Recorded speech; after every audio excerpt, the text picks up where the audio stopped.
Matt Wan. I'm so excited to jump into this conversation with you. Welcome to the Optimal Performance Podcast. Thanks very much for having me. So I reached out to you and I said, hey man, I'm looking for a nicotine alternative. I'm hooked. The talons are in deep. I'm doing it too much. I need to find something else. And you're like, cool, let's do it. And I just learned a moment ago that you were the founder of Momentous, which I think a lot of my audience will know that brand, maybe even have purchased some of those products. What made you switch from creatine powders and vitamins to nicotine pouch alternatives? Well, there's much longer stories to all of these things, but to make it kind of as efficient as possible, probably like some of your listeners, I got maybe introduced or started to get a little bit of education on nicotine versus tobacco when I was still at Momentous, and we had a number of very influential thought leaders in the health and human performance space there. Think Andrew Huberman, Andy Galpin, Kelly Starrett, these types of folks. And Dr. Huberman in particular had put out some content about nicotine and tobacco. And specifically the piece he put out was mostly about quitting, which was great, obviously. But he also really talked about the underlying science. And essentially the takeaway from that was tobacco and nicotine are not one and the same. Tobacco obviously is carcinogenic, very well understood. Nicotine is very addictive and has downsides, but actually, despite the public perception, is not really what contributes to disease states when you're consuming these products. And at the same time, it has a bunch of very well studied cognitive benefits. And having come from the supplement world, being very, very into health and fitness, I'm the type of person where if you tell me there's some performance benefit to be had, I'm at least going to try it. And I can't say that I loved the products I tried, but what really stood out to me was the magnitude of the effect. Right. Because with Momentous, we sell all these great products where there's really, really good science behind them. But the reality is with a lot of these things, if I give you a clinically significant dose of alpha GPC, 600 or 900 milligrams, depending who you're asking, I can point to a whole bunch of great studies about what that's going to do for you. I really can't guarantee that you're going to notice something, frankly. Whereas with a nicotine product, I can't guarantee you're going to like it, but you're going to notice it. Yeah. Right? For better or worse, you're really going to feel it, and you're going to feel it in a short amount of time. And some people like that, some people don't. Obviously, a meaningful number of people consume these products consistently. So anyways, that's a long-winded way of saying I got kind of curious about the space when I was at Momentous. Given what we were doing with that business, it really didn't make sense for us to do anything in that category. But it kind of stayed in the back of my mind. And after I was bought out of that business, I went to work in venture, looking at early stage investments, mostly at the intersection of sort of life sciences and technology, but certainly a lot in the consumer wellness space as well. And I started to look at some point, call it 2 years ago or so, I started to look for an investment for us in the sort of nicotine and tobacco category. And specifically what I was looking for was I wanted to find somebody that was doing a better for you alternative and innovating on formulation. Meaning it wasn't just, hey, we're going to take a existing nicotine pouch or a Nicorette or something like that and just kind of rebrand it. I wanted to find somebody that was doing something with, either a totally different ingredient, which seemed unlikely at the time, or just at a basic level, adding other types of supplements that I knew from my experience and all the education I've been the beneficiary of, that I knew could actually add a lot of value to the consumer if they were combined with nicotine. So that's what I was looking for. And then through that process of looking for an investment, I actually found the opportunity to bring this new ingredient to market as well. And that's what we call seratine. And that is, it's different from caffeine or tyrosine or these other types of compounds, in that it actually does work on a very, very similar underlying mechanism of action to nicotine. So it literally binds to most of the same what are called nicotinic acetylcholine receptors in your brain.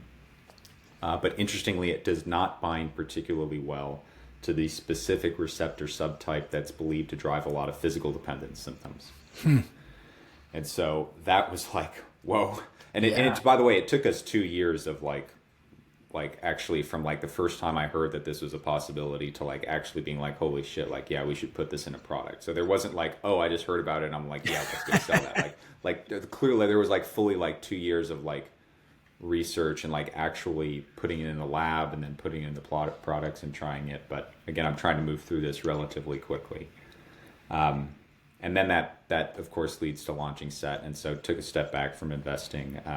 The venture firm I was at, of course, backed the new company, but yeah, been full working on this for more than 2 years now, but full time on it for I don't know, a little less than a year. Excellent. Thank you for thank you for boiling that sort of origin story journey down to a bite-sized like piece. yeah, sorry, so I know it's a mouthful, but it's like 4 years or so. Yeah. Right. Of obsession and formulation and rigor and intrigue, and then here we are. Let's talk more about. So again, maybe if we'll back up for context a little bit. So Sett is a nicotine alternative pouch. Correct. Here is the can right there. Here's the container, and on the container it says 6 milligrams of seratine and 80 milligrams of L-theanine. I really like it. I was not expecting to like it quite as much as I do, and I got it. Yeah, really. That's why it took so long to get there. Yeah. Walk us a little bit more through like what is seratine and what does it do to our brains and our bodies? So, how long a version do you want? Yeah, give me the 5-minute explanation. The 5-minute explanation would be that back in the early 80s, big tobacco companies were concerned that nicotine might get banned in the US. This was about the time that they were going through a lot of regulatory scrutiny. And so a couple of these companies, and Philip Morris in particular, set some of their scientists to look for alternatives, things that they could put into their products that would be viewed more favorably than nicotine. And they developed and tested to varying degrees and ultimately patented, I think, 20 or 30 different compounds. But as people listening will know, nicotine obviously did not get banned in the US. It started to become much more heavily regulated. These companies got fined significant amounts of money. They had to place big warning labels on their products, but nicotine did not get banned. And so there wasn't really much incentive for these companies to do anything with those things that they developed. So despite some of them having pretty interesting research behind them, almost all of them, they basically just swept under the rug and did nothing with. One of them actually got spun out into a doomed pharmaceutical company, believe it or not. I think it was Targacept was the name, but it was one of these companies that was trying to go after, again, nicotinic acetylcholine receptors for different types of like cognitive decline, things of that nature. Anyways, company didn't end up working out, but this is to say that these things had sort of varying levels of research behind them. And again, sort of 20 or something years later, these things roll off a patent. And where I got introduced to this was through a regulatory advisor of ours who'd been at Altria and Juul before that. And he was working with this group of folks, mostly scientists who'd spent their careers in the tobacco industry and had kind of heard these stories. And so what they started doing of their own accord was they started researching what had been done and ultimately starting to do research on what they thought was the most promising compound or two that had been developed at that time. And fast forward a couple years, this is when I get introduced to them. And they kind of come to me with this pitch of, hey, we're working on this thing and it's kind of like nicotine, but it's kind of not like nicotine. We think it's better for these reasons. And I was like, yeah, whatever. Nobody wants to buy that. Right?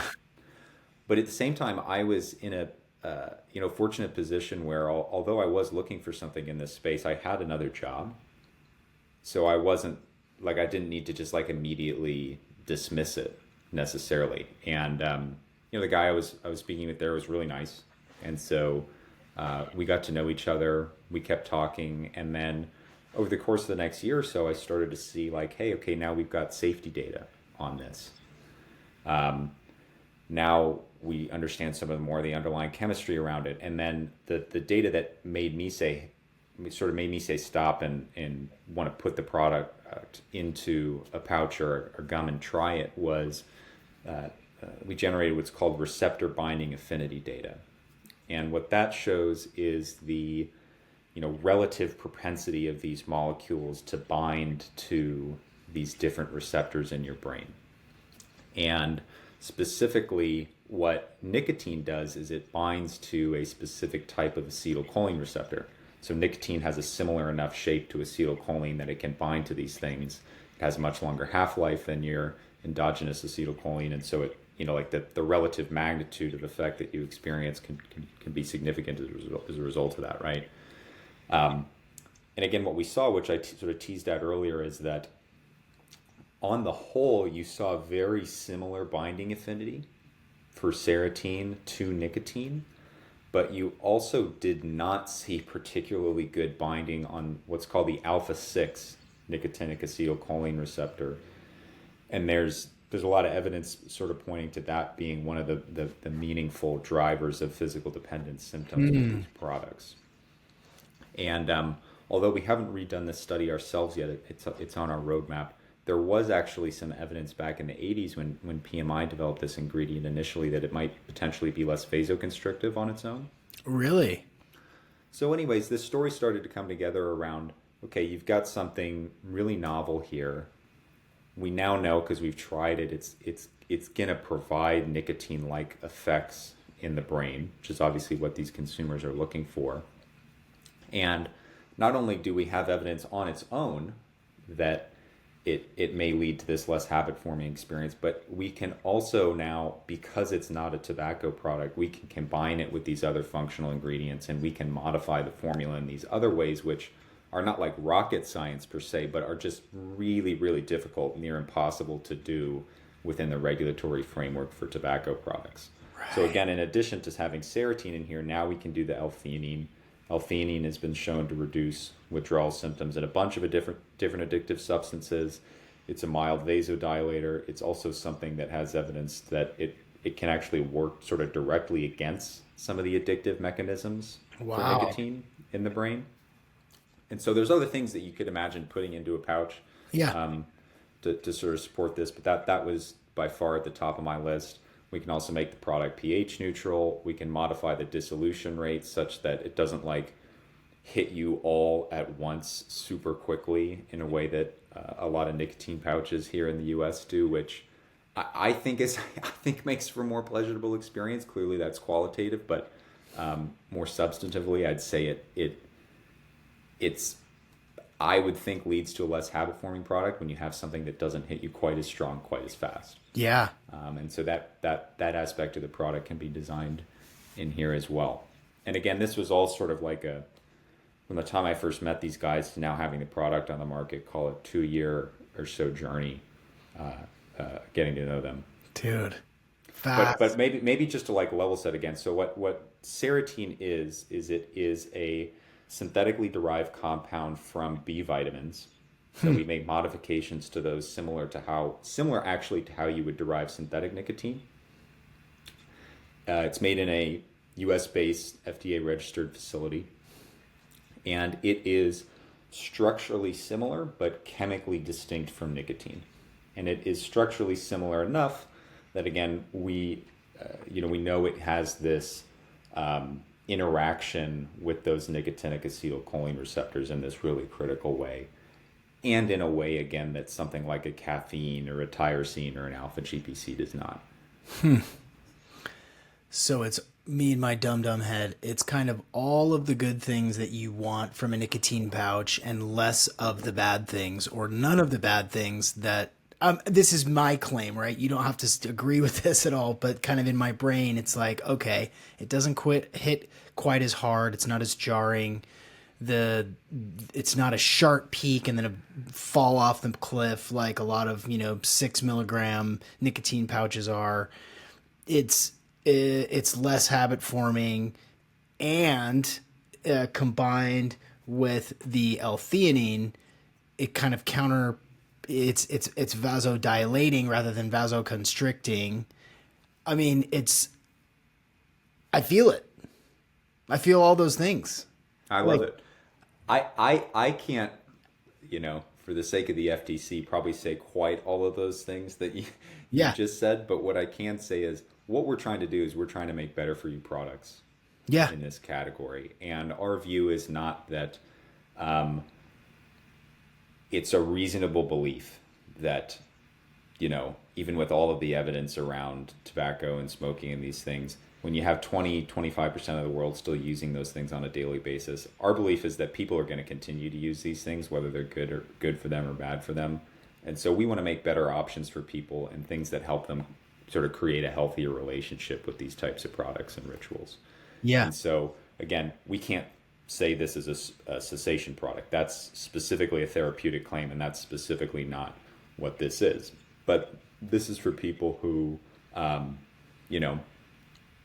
think about what, is in their food. Think about going to the gym regularly, right? Are trying to sort of make healthy decisions, generally speaking. Yeah.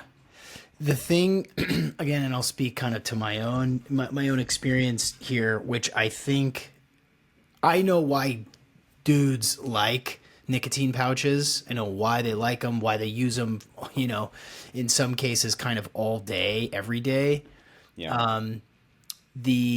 There's a certain sort of mouthfeel or effect that longtime chewing tobacco users enjoy, myself included, that I was hoping that the wintergreen would deliver is a little bit of it's not a burn or a sting, but it's an effect. It's like, okay, it has a feel that some of the other nicotine pouches don't, where it's like you can feel it in there. You can feel the impact in your mouth, and it burns just right. I mean, you may not like that term I'm using, but the fact that it's like, oh, there it is. Oh, thank goodness the wintergreen does that. Yeah, I don't disagree with you at all. I think what a lot of people in the industry would call that is oral fixation, which is this idea that part of what people look for and the reason that they use these products more than they should is that they get used to the sensation of using the product physically more so. I'm not going to say more so, but in addition to the actual chemical effects, right? Yeah. In the same way that like people who smoke or vape oftentimes have trouble switching, not just because they're addicted chemically, but because like the ritual of like lighting something up, breathing it in, breathing it out becomes sort of soothing for them. Yeah. Well, I agree with that. And I would go even further that it's not just about having a pouch in your mouth. It's not just about opening up and putting a pouch in your mouth. It's an actual feeling. It's an actual sensation that I experienced with the wintergreen that I was hoping for, which is like ooh, there it is. It's not, I could stick a piece of gum up there or, a rock or tree bark and it would, and, like I would still have something in my mouth, but this has a sensation that, little tingle, a little tingle. That's like perfect, man. What is your, I have to ask, because I have a user in front of me. What is sort of your history with these products? Dude. So, chewing tobacco, Kodiak and Copenhagen through college, high level athlete, college athlete. It was just part of the culture. Off and on, chewing tobacco user really since I was probably 19. I'm 42 now and have been tinkering around, got away from the loose leaf, Grizzly or Kodiak and went to the pouches for 1,000 reasons, for probably 5 years or so, 6 Is years. that hard? It took me 2 or 3 attempts, yeah, to like get away from the chew taste and into like the dryness or the texture of a pouch. It was hard, yeah, and it took me, maybe off and on for maybe 6 months, maybe a little longer to get used to having a pouch and preferring the pouch and having it be cleaner and I don't have to spit Yeah. and my wife doesn't gross her It out. doesn't bother as much, at least, right? Right. And like the gum recession, I have a little bit of gum recession, not too bad. I've got good oral hygiene, but your mouth gets raw when you're, having Kodiak, having to chew several times a day for years and years and years. Yeah. And then, trying different, I don't know, maybe 4 or 5 different brands of nicotine pouches for the last, probably 4 years or so, and being a pretty heavy user. I mean, I'm gonna be straightforward. It's kind of all day, every day. Yeah. I start, mid Super morning. common. Yeah, mid morning until in the evening. When it's time to brush your teeth and get ready to go to bed. And the other thing too that I'll say is the pouch size is just right. The mouth feel, that sort of tingle, is just right. And the effect is a slow uptake of, I'll sort of liken it to like yerba mate versus coffee.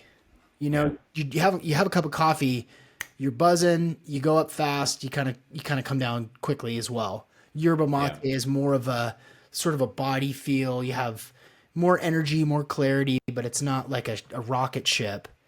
The nicotine pouches are rocket ships, and sometimes it's more than I want and gives you a little bit of anxiousness as it's making its way into your bloodstream. With Sett, it's much different. It's a much slower uptake. It's a longer plateau of that sort of gentle focus, increased energy without the sort of like edgy feeling that nicotine pouches provide.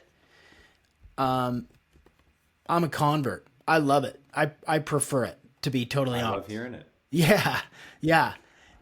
I think I it's love hearing it. I think it's a matter of time, in the biohacking community and in the meathead jujitsu community, a lot of guys are using nicotine pouches all day, and they're like, "Man, I wish I could cut back," or they have to put constraints on how many pouches they have. So I'm really optimistic about the product, and I really like it. And I'm a wintergreen kind of through and through. I prefer that flavor, but I think it's amazing. What's what strength pouch were you using previously? 6. I did 3 for a long time, and then I went up to 6 milligrams. And does R6 feel strong enough for you? It does feel strong enough for me. Yeah. Because it's interesting because a lot of people, I don't know about a lot, but certainly some people perceive it as less strong because it doesn't hit as quickly. And so, like, the reality is your peak plasma levels of the active relative to one another, like it would be higher with an equivalent strength nicotine pouch. Uh-huh. And so it's always really tricky to try to guide people into the right dose because one's not like better than the other, right? It's really sort of about what you're used to, what Right. your personal sensitivity is. But I hear people say, "Oh, I'm a 3 milligram Zyn guy. Send me the 3," and it's like, well, are you a 3 milligram Zyn every other day, Yeah. or are you a can of 3 milligram Zyn a day? Right. Right? Because if you're that, then like you actually will probably like our 6 milligram better because you can use like 4 of them a day instead of 15 or 20. Right. Right. Yeah, no, I think that's totally accurate. It's super, super individual. It's been interesting to kind of how to figure that out for people and how to guide people more effectively. Yeah, well, it takes a lot of education, just about with any product, of course. But how do how does Sett compare to other nicotine pouch alternative offerings out there? So the only um, real alternatives you're saying specifically in pouch format? Yeah. So the only thing else that's kind of mildly equivalent, but I prefer frankly not to compare us to would be like supplement pouches. So there are a number of companies that have sprung up since Zyn has become such a big thing that do like caffeine in a pouch, basically, or caffeine and some other vitamins and things of that nature. And it's actually like an interesting way to consume actives. Like it is sort of this form factor for consuming things that like a lot of people maybe hadn't sort of thought of before. I certainly hadn't before nicotine pouches were a thing.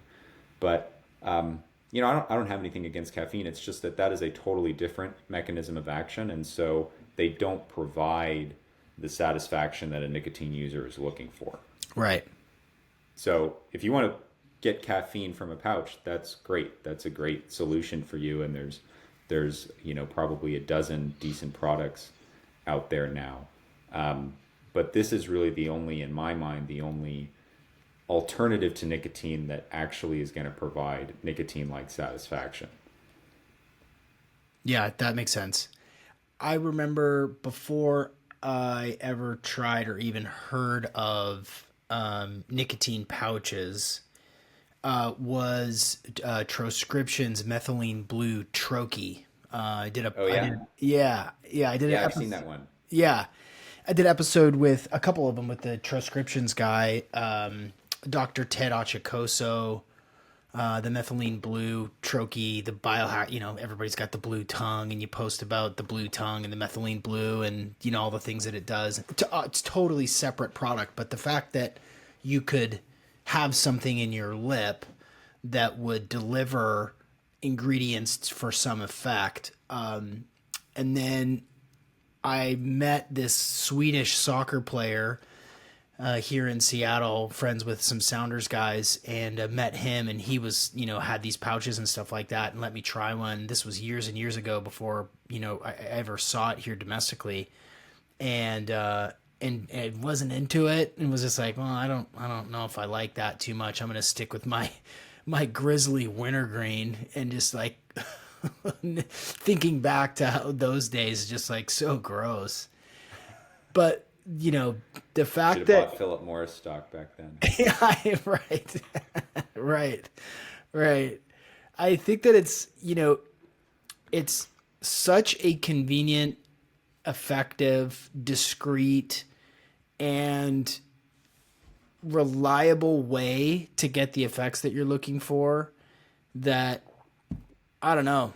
I just think the potential for an alternative like this is going to absolutely take off, because I think you've nailed. Well, now I'm curious. Before I'll stop blowing smoke up your ass. What other wacky ingredients did you consider combining with the seratine that when you ultimately landed with L-theanine? I mean, I wouldn't go so far as to say wacky. We were looking, in addition to seratine, like things to combine alongside seratine, right? Not to replace it, but Right. like other things to combine in the formulation. We looked at a whole bunch of different supplements. Some of them maybe would sound wacky just because they aren't things that people are like super familiar with, but nothing that was really particularly far out there. The limitation really is one, there's limited space in a pouch, right? And it's harder to just say like, oh, well, the serving size is 2 capsules or 3 capsules or something like that, right? Like you want to get something that has is gonna have an effect generally in a relatively small dose. And then two, not everything is water soluble, or well absorbed through the buccal mucosa, which is, the lining of the inside of your mouth, which is how you would take one of these troches, or how you're absorbing things with a pouch, right? Mm-hmm. So not everything is absorbable that way either. Those are sort of the major limitations. And like, if there was one thing that I would add to it, and that we may still find a solution for in a future version of the formulation, it would be something that would have a stronger magnitude of effect on vasodilation. Because that is one of the, it's not like a huge effect, but that is like one of the things that I think people should be aware of when they're like using a whole can of Zyn every day, is that it is something that raises your blood pressure. Right. Just like a lot of stimulants, by the way. It's not like, nicotine, seratine are unique in this, but they do raise your blood pressure. So at the margins, that's not great to be doing 15 times a day. Right. But again, it's very, very difficult to find things that like sort of thread the needle there are going to have an effect in a very small dose, soluble, absorbable through the lining of your mouth, those types of things. Yeah. Well, the buzzword comes to mind is like synergistic, right? If seratine is, slightly vasoconstrictive, we want to counterbalance that by something that's a vasodilator, and I think that it became clear to me in the last, I don't know, maybe 6 months, just how frequently I had a Zyn pouch in, and what that was doing to the blood flow to my whole body. And I'm rolling 2 hours in jujitsu with a Zyn in. Sometimes I would switch out and have two during practice, and I'm thinking about hair loss, and I'm thinking about my brain working. I'm thinking about my heart rate and all this stuff. And as a fit, active person, I'm like, I'm probably fine, but I'm like, no, it's like all day, and that's maybe if you could lay out what vasoconstriction, if you do have a heavy nicotine pouch habit, like what that does for people. Well, I don't have the data offhand to give you the quantitative answer on exactly how significant that effect is. But just speaking in general terms, what we mean when we say vasoconstrictive is literally that it causes constriction of the arterial walls. And so you're making the space for your blood to flow through smaller. So you're reducing that volume, and the basic physics says that increases blood pressure, right? And so that's really not a good thing if you're somebody that has heart disease already, meaning that you have constricted flow, typically in an area that's not very good. If you're a healthy person,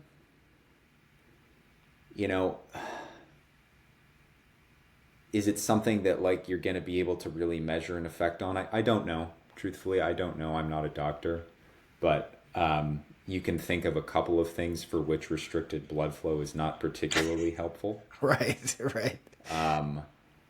It's not in of itself helpful to exercise performance or wound healing, or let's say male performance or things of that nature.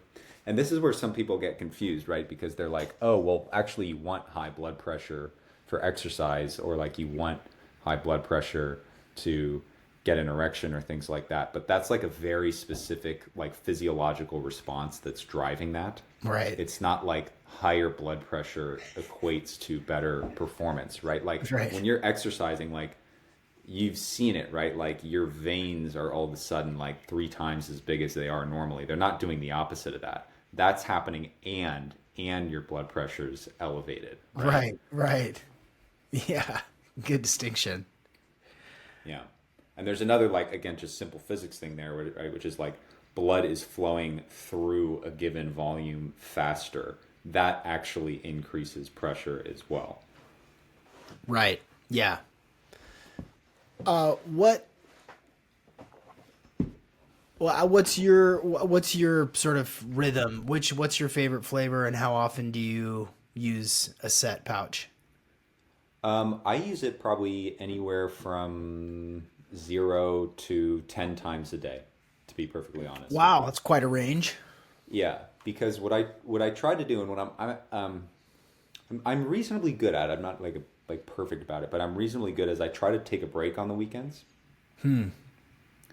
because it's not often that I'm doing something where I need to be like totally turned on cognitively. I mean, obviously, like I do work on the weekends sometimes, but it's never as high consequence. So I just try to take a break. Smart. You know, sort of let the sensitivity reset to some extent, probably not fully, but to some extent. And then during the week, my routine is I basically try to put it off as long as I can because that's how I find I actually personally get the best effects is if, like, let's say I have my first meeting at 9 in the morning or something like that. Like, I want to work out in the morning. I don't want to have a pouch before that. I don't want to have one after that. I want to go through my first meeting because in my first meeting, generally, I'm still feeling great. Second meeting, hopefully, I'm still feeling great. Now I start to get towards lunchtime and I'm like, ugh, thinking about lunch. I'm kind of tired. I've been in a bunch of meetings. I've been doing a bunch of work. Okay, now I'll start to get the benefit from it, right? Because probably like you, like I find that once I start using it, then I start to just like, oh, well, this one's done, time to get another one, Yeah, right? for And sure. then you're like using it every hour or two. And so I find not only, you know, do I sort of feel like I get more out of the product if I kind of wait to use it until I feel like I need it, but I feel like I actually have more energy at the end of the day as well because I'm like, I haven't sort of numbed myself to it as much by the end of the day. Right. Because like now at 4 p.m. it's like if I'm only on pouch three, like that's a totally different feeling. And I don't I don't know how to explain this scientifically, but like you would know being somebody that takes a can of a day, like you would know like how do you feel if you've had like two or three versus if you've had 10 in a day. Yeah. Yeah. You actually feel counterintuitively like you feel better when you've had fewer of them. It's true. Well, I think it's a diminishing return. You're not chasing the dragon. You're not. That's what it is. It's just like it's not like I'm not Yeah. trying to say that like oh the effects on the brain are not positive in any way. Like you're not going to feel the cognitive effects that you would with nicotine. It's like if you abuse caffeine, it's the same thing. Totally. Yeah. Like it stops becoming productive after a certain point. Yeah. Yeah. It's compulsive and automatic rather than like, okay, I haven't had any. It's time to lock in. I want to get a bunch of stuff done in the next hour and a half. In goes a pouch, and then you're good. If that rolls into like 6 o'clock, and you're like me, and you're at soccer practice coaching your 9-year-old daughter, on the soccer field, and have pouches in your pocket. It's like I don't need to do that. I don't. It's not. That's not how I want to be Yeah. doing my Do you thing. really need to be locked in for that moment, right? Or should you just try to relax for a second?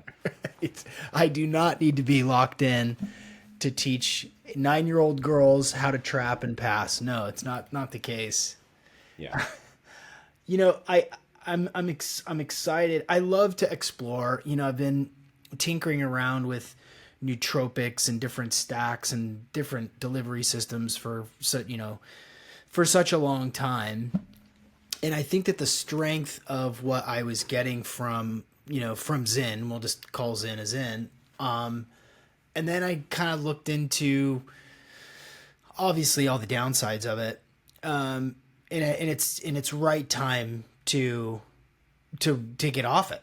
It's not helping my hair stay thick. It's not, it's not helping my performance. I've been chasing the dragon for long enough, and I don't often take breaks.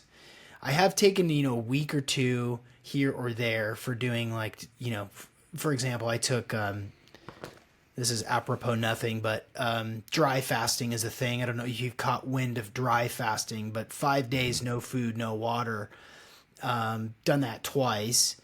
And when I do water fasts, water only fasts, I get withdrawals from everything, from nicotine, from caffeine, from sugar. when I do a dry fast, I don't have withdrawals from anything.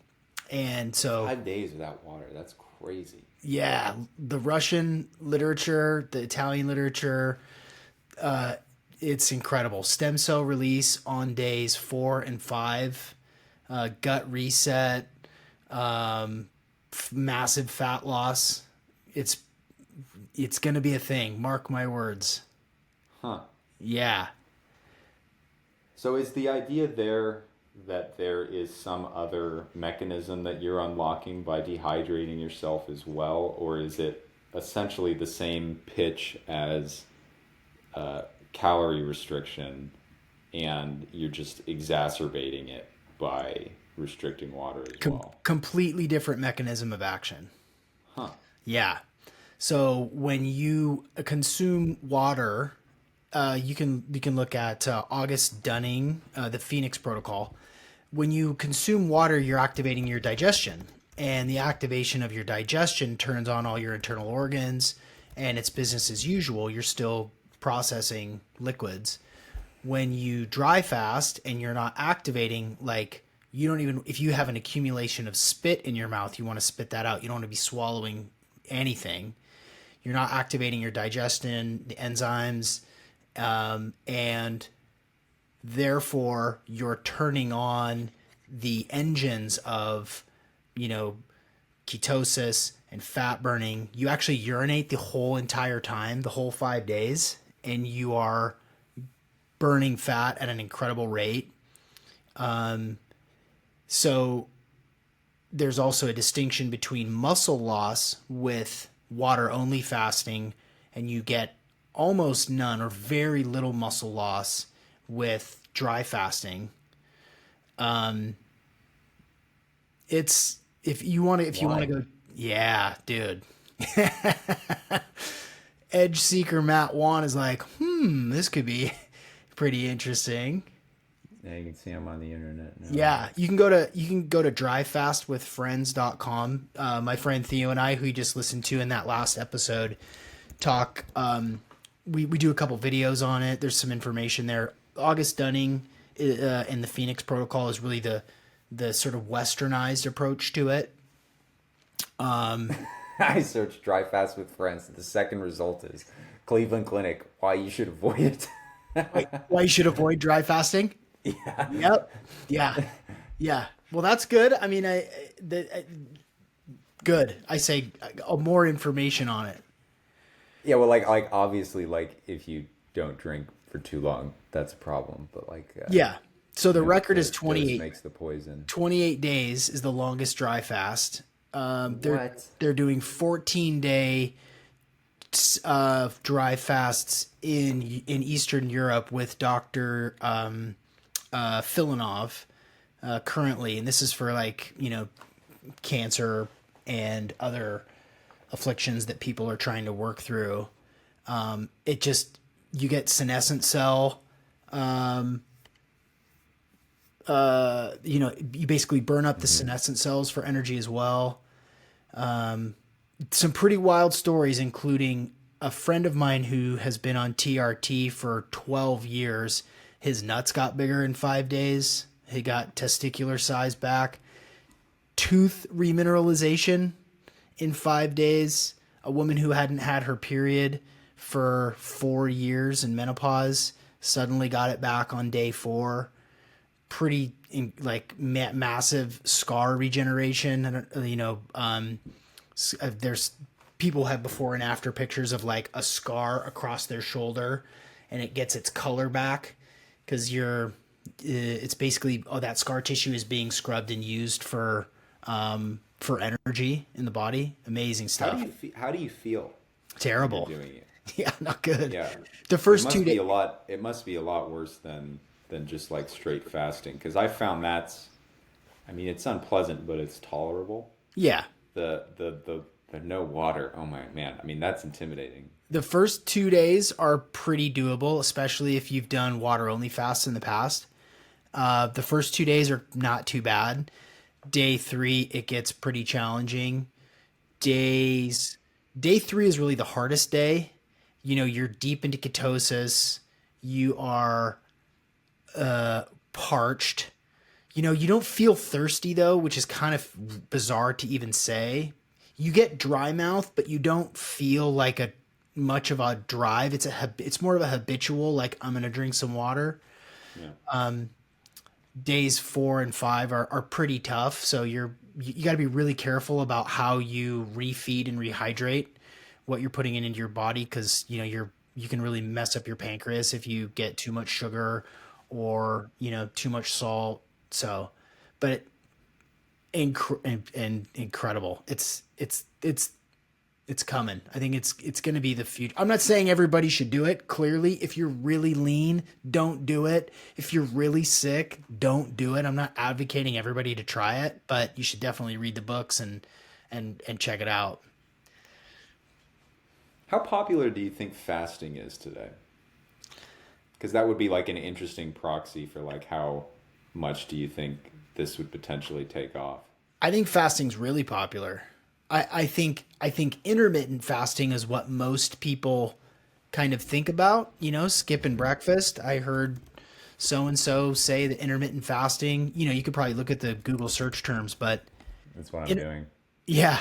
Yeah, intermittent fasting I think is probably more popular than like what people are now calling fasting, which is water only.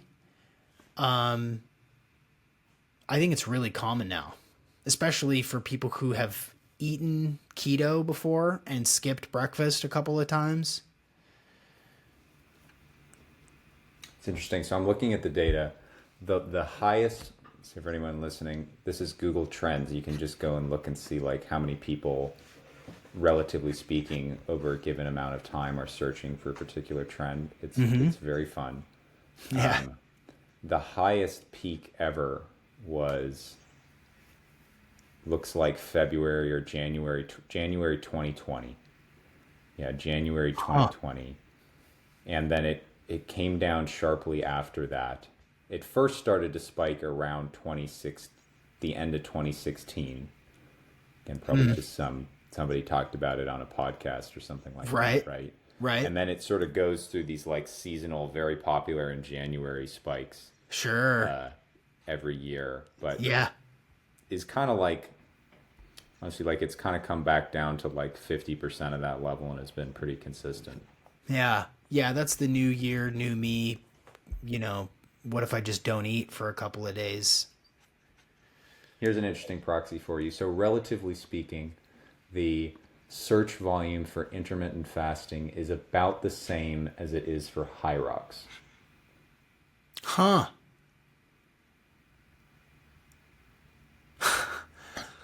That makes sense. Yeah. Now type in dry fasting. I haven't looked at the data in a while. I bet it's not going to register. Not even going to come up.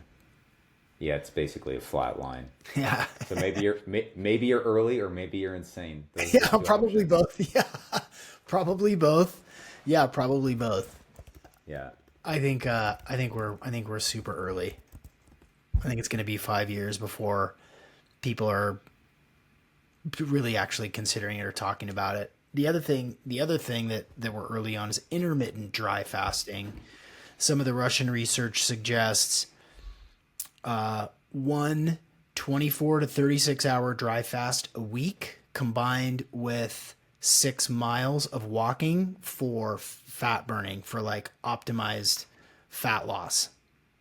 And I've been tinkering around with it a little bit, and it's tough, cooking 6 miles on no food or water. It's tough, but it's not, it's still doable. And the next day, super duper lean, and it, your total weight loss in water caps at 10 pounds.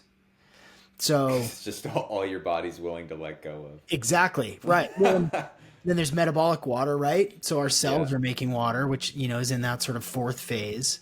So that's why you continue to urinate throughout the entire thing. But I lost 18 pounds in 5 days. My testosterone, I did blood work before and after. My testosterone shot up 200 points.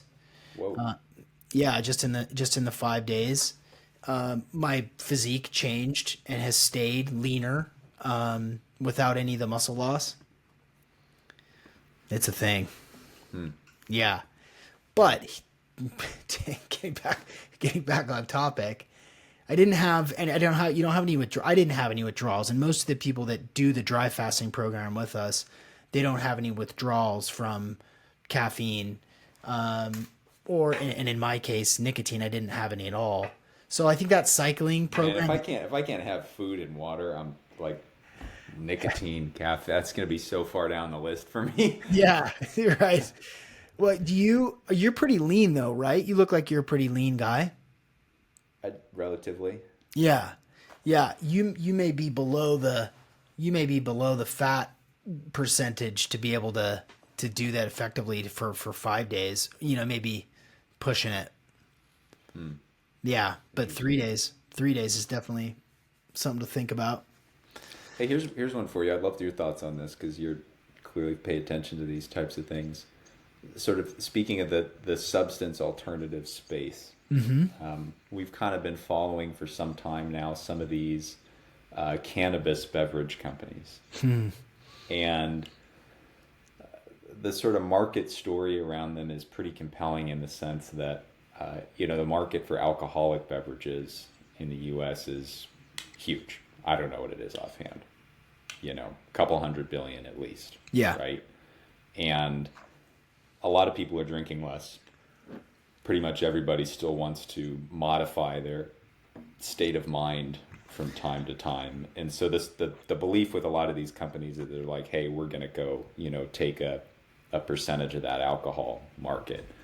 And to a certain extent, you have to believe that alcohol companies believe that too, because I don't know if you saw they lobbied very, very hard and ultimately got this THC ban passed in Texas, which, they say it's about protecting kids. Really, it's like alcohol companies don't want the competition.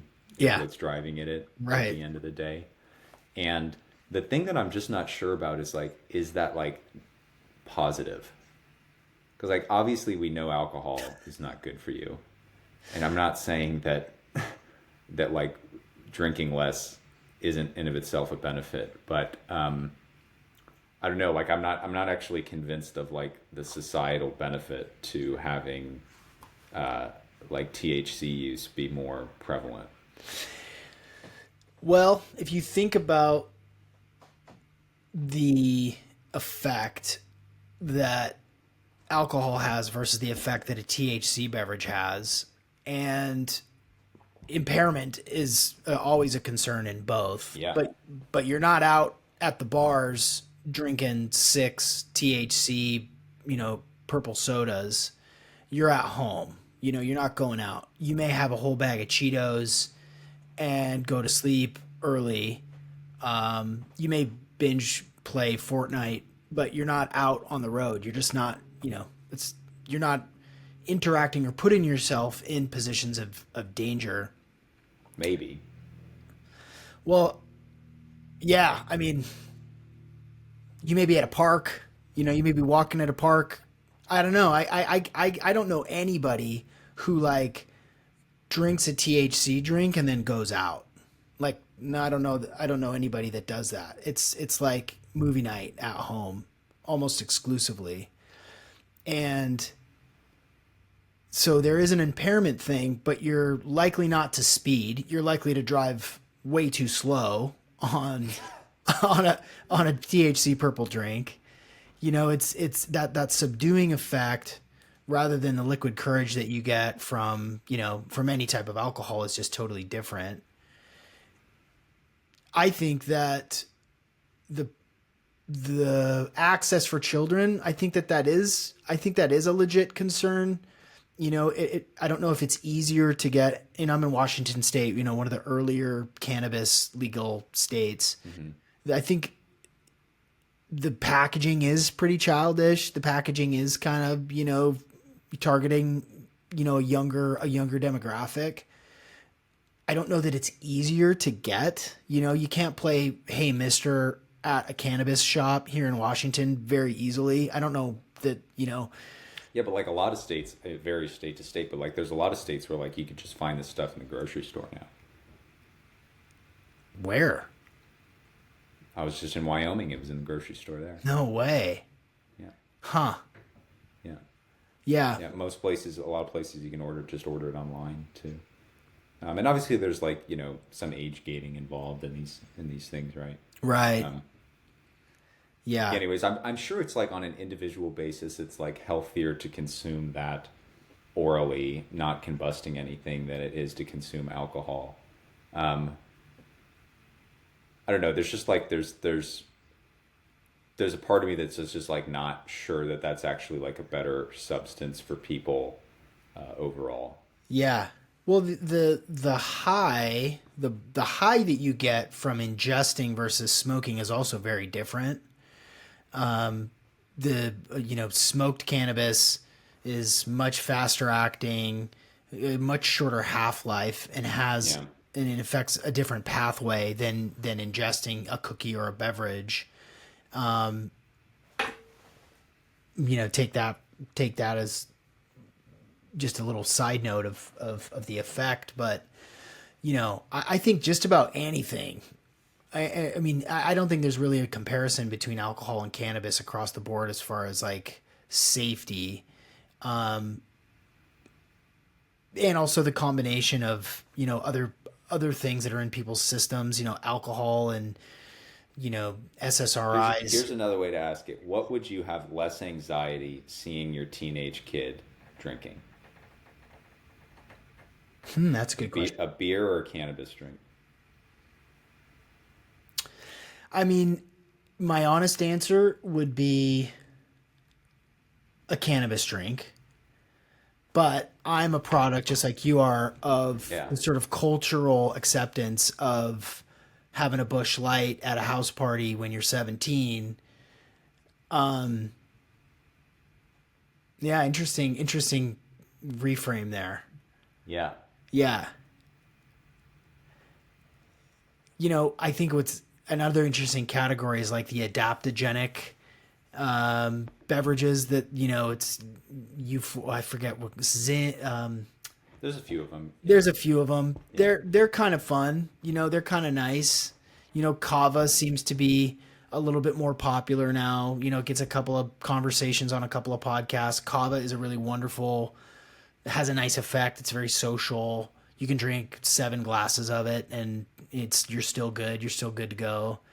I think that there's an opportunity there, but yeah. Do you get do you ever get like the mouth numbing thing? Oh yeah. Have you had that? Yeah, totally. I tried actually some pouches, funny enough. Kava pouches. And it was like, what the? It was very strange. Uh-huh. Your whole tongue and all that goes kind of numb, feels like dry. It's very strange. Yeah, I think the fresher and higher quality, because you can package it in different strengths too, has a lot to do with that. I think it's when it's in pure powder form and they do it through the cheesecloth into the little bolus or the drinking coconut cup that you drink it out of. It doesn't have the same effect. It must have been a pretty concentrated amount of kava that they put in the pouch.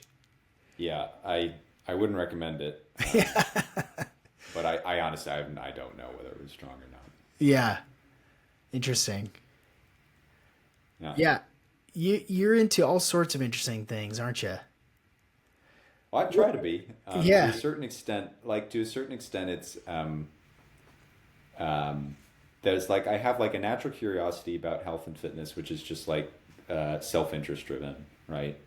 But then I think, again, having spent some time in venture like you, it is somewhat your job to be interested in things that are kind of at the extremities of culture and technology. Because anything that's, sort of mainstream, it's too far along for you, right? Yeah. From an investment perspective. And there's also this sort of relatively well-known saying that oftentimes the best ideas sound like bad ones at first. Yeah. Because if it sounded like a good idea, then it would be an obvious one and lots of people would have done it already. Right.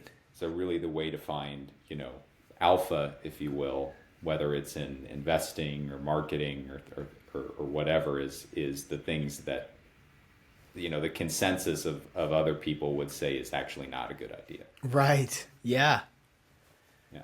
So like that the best ideas are the ones that look bad at first. That's a Mark Andreessen line. Reid Hoffman has another similar one, which is that like you have something potentially very interesting when smart people tell you it's a bad idea.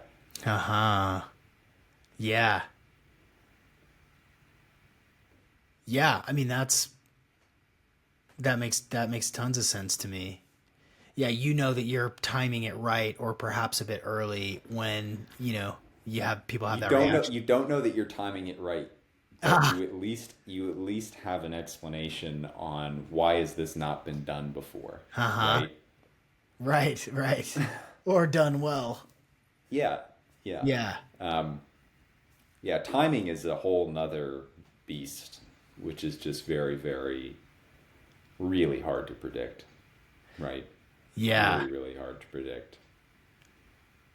When it comes to the other, what other things are you, I mean, maybe you don't want to tell me what are the things you're looking at or you're curious about from business opportunities or from, health and wellness products or consumables, but are there things that you are really keeping an eye out or trends that you're thinking are early or interesting? Well, so I still sit on a couple boards for this venture firm, Jazz. That's our lead investor at Sett, and the full portfolio, 60 or 70 companies or something like that. I only work with a half a dozen. Call it probably one of the more interesting ones right now. Relevant to this conversation is one called Evolve. We're the largest investors there, and basically what they have from an IP perspective is they have a way to genetically reprogram relatively simple organisms, think yeast and plants and things like that, to express relatively complex peptides and then make those peptides orally bioavailable. Yes. So deliver them to the gut and actually get them through your intestine. And so we obviously think that's really interesting for a couple of products that people are using already, but like bigger picture, it's a potentially much cheaper way, much more accessible way to produce and deliver biologics, which are a sort of class of therapeutics which are very, very expensive to produce. And GLP-1 agonists like a Wegovy, a semaglutide, like those are in that class. Huh. Right? And so this company has made a GLP-1 agonist peptide in yeast. The yeast express that naturally as they would other proteins. And then this is the first product, right? And then we dry that and process it such that the active is relatively a bit more concentrated. Then you can put that into tablets. Huh. Actually take that orally. And so that's going to launch probably in a month or so here with that first weight loss product. And then we've got this whole pipeline of things that we want to do where there's a very significant consumer need state, but it's not like a disease state. Like it could be hair loss or it could be muscle growth or something like that, right? Interesting. Very interesting. That's some good IP. The IP is really good. Yeah. I hope people like the product. Uh, I've got my first samples coming here. It'd be a great tool for you. Just like take like a big dose like right before you start your water fast. yeah. Right. Yeah, Absolutely. make the first day or two easier. Yeah. Evolve. Are they out of Lake Oswego? No, it's I think it's Evolve Life. Yeah, it's evolvelife.com. Oh, okay. No, it's here in the Bay Area. They're over in Alameda, where all the life science companies are. I get pitched all the time for the podcast, and I'm trying to remember this company. It's just going to be a lot of umming and humming, so I'm not even going to bring it up any more than this. But sounded similar. Not really though. It's probably just because I'm dumb and I don't quite understand how all that. So there are a works. bunch of supplement companies now that are starting to use like the GLP-1 term in their marketing. Yeah. Because they believe that hey, this has some action with that receptor. But I think, frankly, a lot of those claims are not particularly well validated, and the magnitude of effect relative to what you're actually doing here with this peptide is totally, totally different. Yeah, this was not even like a GLP-1 product. This was taking human material of some sort and turning it into something else, to then be consumed. I forget the name of the gal, some futurist scientist woman who's I looked up on Instagram and who's really impressive, but yeah, cutting edge. Yeah, you should talk. You should talk to Corey from Evolve. He'd Yeah, blow your mind with this stuff. yeah, yeah. I'm not gonna do a good job of explaining it, and I also don't want to like say something that I'm not supposed to about Right, it either. right, right. Yeah, but that's definitely one of the I'd say sort of more exciting early stage things going on right now. And then again, a lot of what we do is in software. Yeah, yeah. Oh, here's a crazy one. I think there's a couple other, but for a while we were the only institutional investor in Colossal, which is the company that's bringing back the woolly mammoth. So that's a pretty Oh, interesting one. I have heard of the woolly mammoth. Yeah. Well, of course you've No, heard no, of the woolly mammoth, bringing, but yeah, yeah. bringing So back. it's a de-extinction company. Right, right. Well, they beat you with the dire wolf, though. Well, Direwolf was a bit easier. How come? There's a bunch of no. That's the same company, by the way. Oh, okay, there we go. That's the same company. Yeah. So there's like a whole pipeline of Nice. there's a whole pipeline of species that they're working on. The mammoth was the first one that they like publicized that they were working on. That's actually going to take quite a while. It's quite a bit more difficult than some of these other animals. But working on the Tasmanian tiger, they're working on the moa bird, they're working on the mammoth. They've got a couple of things, but I think those are just the ones that have been announced. How do they choose which species to bring back? It's a great question. The founder, Ben Lamb, one of the co-founders, was on Rogan talking about this. So if folks want to go listen to that, LAMM, Ben Lamb, they can go get the 3-hour version of it. But essentially, what they're looking at are things where, one, you have like a significant DNA library where you can actually piece together the full genome of an extinct species. So typically you have to have like multiple tissue samples, which is why like a dinosaur is not really possible. Because like we don't have complete T-Rex DNA, but we have a bunch of actual mammoths that have been Preserved. frozen in the permafrost, and so Yeah. you can actually like get some hair and tissue, right, and actually piece together a complete genome. So that's narrows the list quite significantly, right, to the things that you can actually work on there. And then they're trying to look at things where there's a belief that one, human intervention caused the extinction. It wasn't Okay. just, hey, these things didn't make it because they weren't suitable to the environment anymore. But like, tigers, things like that, hunted to extinction. And two, there is sort of a meaningful case that reintroducing them would be beneficial to the ecosystem. There we go. Yeah. And Yeah. frankly, frankly, the every aspect of this is controversial, but particularly the last part is controversial. Because who? Right.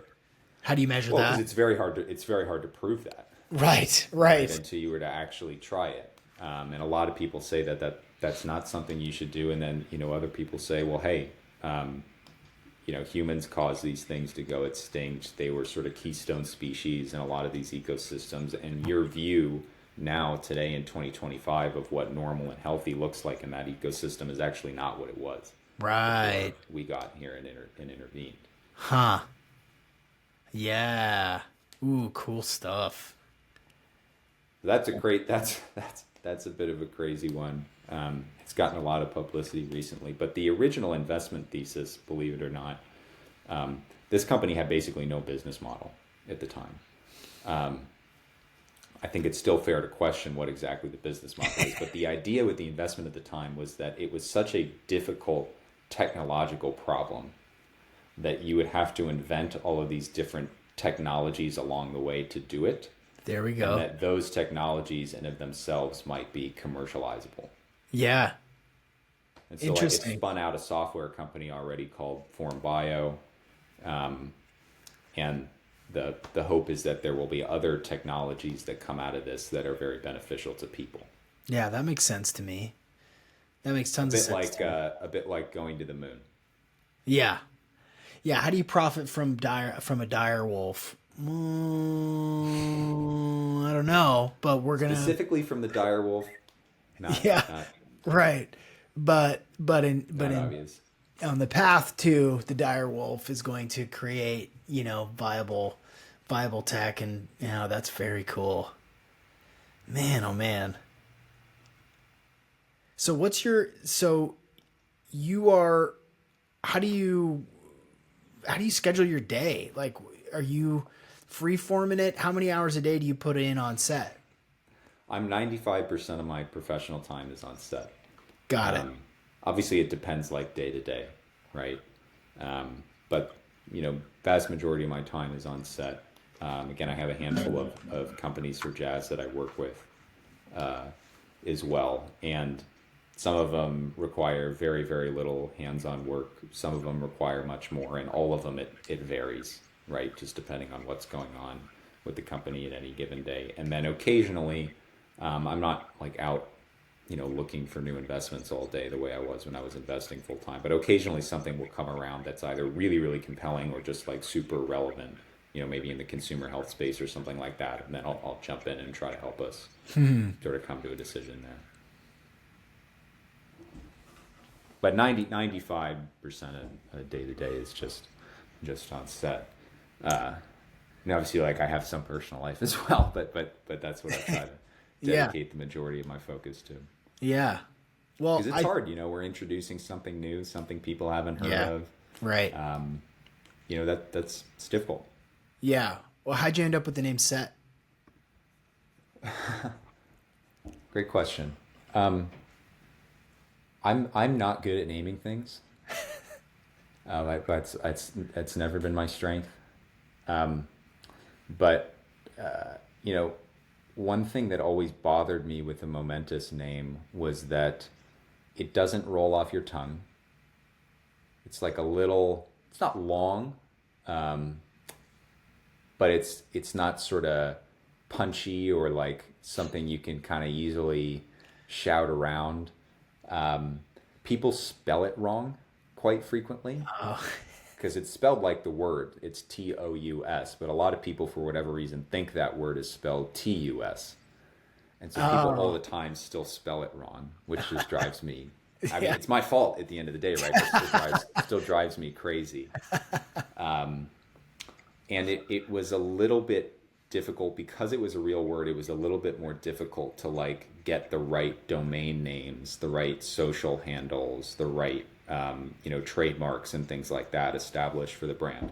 Sure. And so that's all to say that like going into Sett, I didn't have some vision for like, the name needs to stand for some like big, bold mission or something like that. But I did have some criteria, which is like, I want it to be like short, easy to say, easy to pronounce, memorable, ideally not a real word. Mm-hmm. So like the made up spelling here is SETT, two T's as opposed to the real word. Yeah. And so it's, again, easier to get domains and social handles and things like that. It turns out the only thing that existed in that space search-wise is there's like a League of Legends character named Sett. With two T's? Yeah. Nice.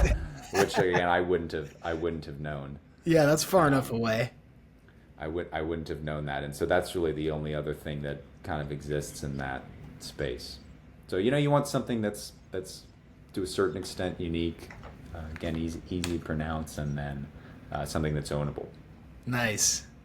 I'm always curious about how the sausage is made. Not just the product, but the brand and the branding as well. Yeah. And, Yeah. we also thought going into this that like we had this very broad appeal with how we designed the product in the sense that this is for anybody who uses nicotine and is somewhere on the spectrum of health conscious. That's who this is for. Sure. But we really thought going into this business that the first type of customer that would gravitate towards it would be somebody like you. Yeah. Somebody that's more on the biohacking spectrum. And I thought that would probably be like fully 50, 60, 70% of the customer base early on. And so we had a lot of the messaging really focused around this kind of productivity angle. Yeah. And like that worked to a certain extent.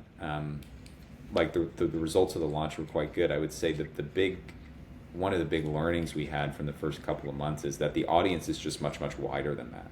Mm-hmm. It's not this, just this like white collar finance bro. Our most used discount code, for example, is our military and first responders code. Uh-huh.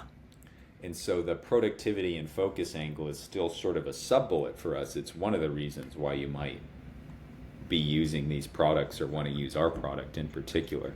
But it sort of sits below now the sort of broader headline around, sort of better alternative. Sure. Yeah.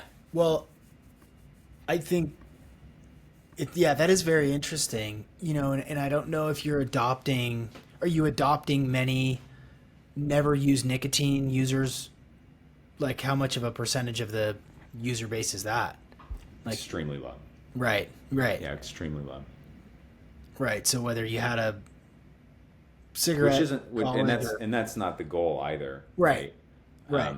But there is still sort of some users who are like, hey, I hear Huberman talk about nicotine and like I'm interested to try it, but like I'm kind of intimidated by those products, stuff that comes from the gas station that frat bros use. Like, yeah, is there another way to get this effect? Yeah. Yeah, but that's a very, very small percentage, I would say. Right. There's just not many of those people, right? Like you and I know a lot of those people, but like in the grand scheme of things, that's just not that many people. Yeah. Well, I've seen, your marketing is working at least on this guy. One guy. One dude in Seattle. It works great. One dude in Seattle. It's you've nailed it. Thank you. I'm looking forward to switching over exclusively. And again, like I'm simple man. It's wintergreen. This is gonna be the conversion. This is how I'm gonna go forward because it's time to make that switch. So I want to reserve one more question for you. Okay. This has been great. Thank you for allowing me to go deep into the chemicals and the compounds and stuff, but also deviate and explore some other topics with you. Sure. This is a fill in the blank question that I've asked 526 times now. It can be relative to anything. It doesn't have to be specific to any one thing, and you can elaborate as much or as little as you want, but please fill in the blank. Okay. Everyone would benefit from knowing.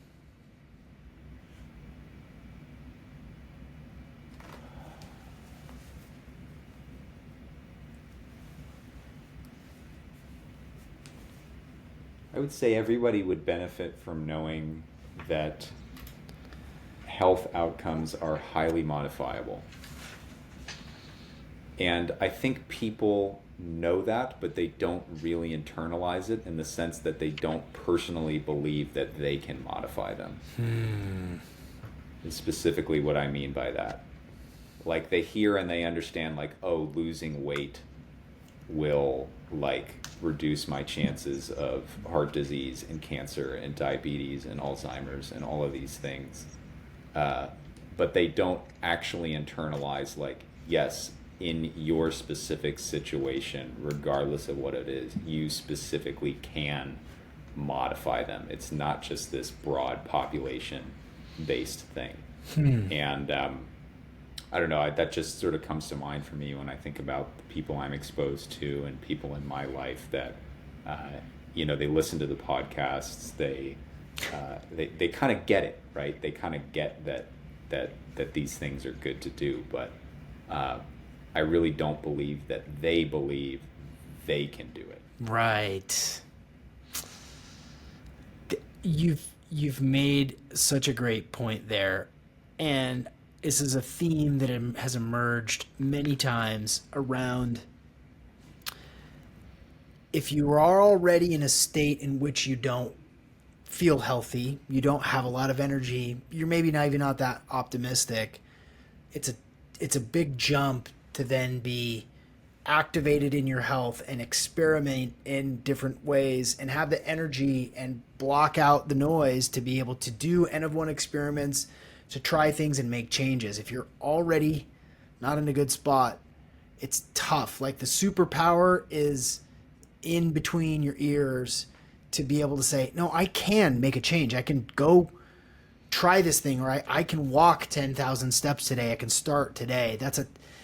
It's everything. It's the mentality and the optimism and the drive to be able to make that mental change before you put on your running shoes. I think it's just optimism. Yeah, like I think